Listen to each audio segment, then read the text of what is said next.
group of scholars that IQSA has brought together, it's a unique grouping. It's people that are from a variety of different disciplines, and this is the first time that they're really coming together intentionally to think about the field itself and to think about where Quranic scholarship should go.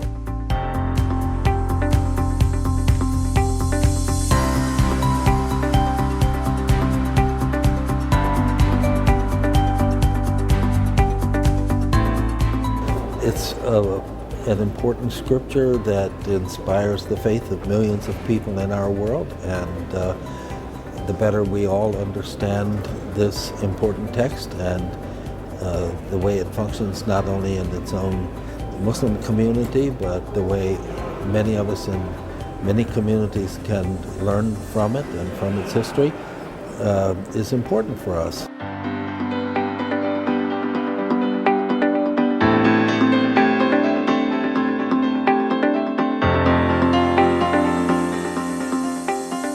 One of the things that attracted me to the Quran is the poetic quality of the revelation. It's deep, it's complex, it's beautiful, and it's very inspiring. Now, speaking as just as a human being, not as a Muslim. And I've been attracted to this because of its real depth and complexity.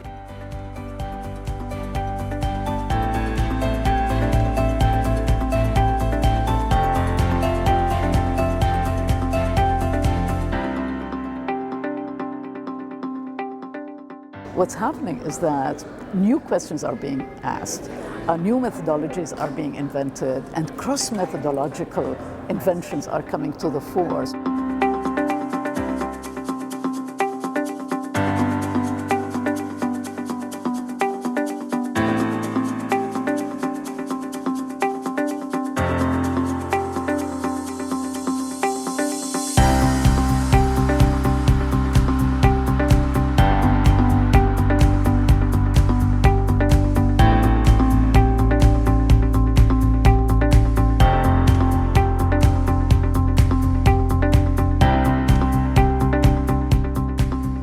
I enjoy seeing medieval minds tackling difficult and important questions within their own worldview, within their own perspective.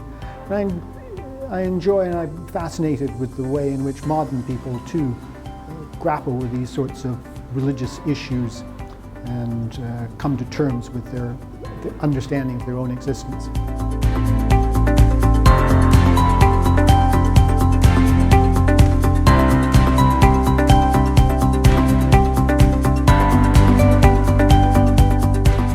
This is an attempt, I think, for scholars of the Quran to actually work with scholars of the Bible, scholars of the New Testament, to trade tools and methodologies, and to see if some of the exegetical research that has been so successful in biblical studies can be applied to the Quran. And that's something that I'm very interested and excited about.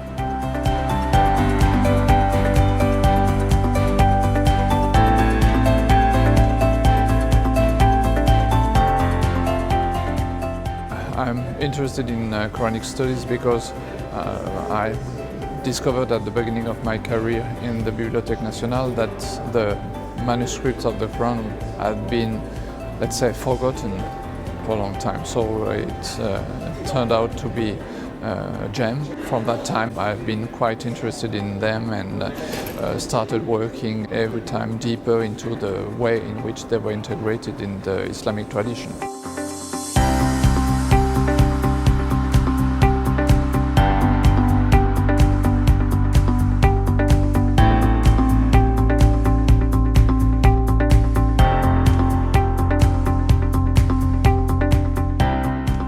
The most exciting developments in Quranic studies are, on the one hand, different research taking place right now, or different sorts of research in material culture. We're seeing a great rise of interest on manuscripts, in manuscript studies of the Quran, and discoveries in the use of modern technologies which help us to understand the shape and the development of the earliest Quranic manuscripts. On the other hand, what interests me about Quranic studies, especially at this day and age, is its interdisciplinary aspect. More and more we have scholars who have a background in other languages or the study of the Bible who are entering into Quranic studies. And they're beginning conversations with people in more traditional fields in Islamic studies, Arabists and grammarians and philologists. And so now we have a time of intense conversation and interaction between different scholars who have different perspectives on the Quran.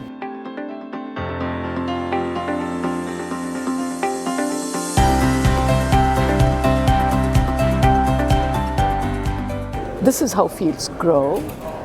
This is how work becomes serious. This is how scholarship grows. And I think we're going in the right direction, and that by itself is extremely encouraging.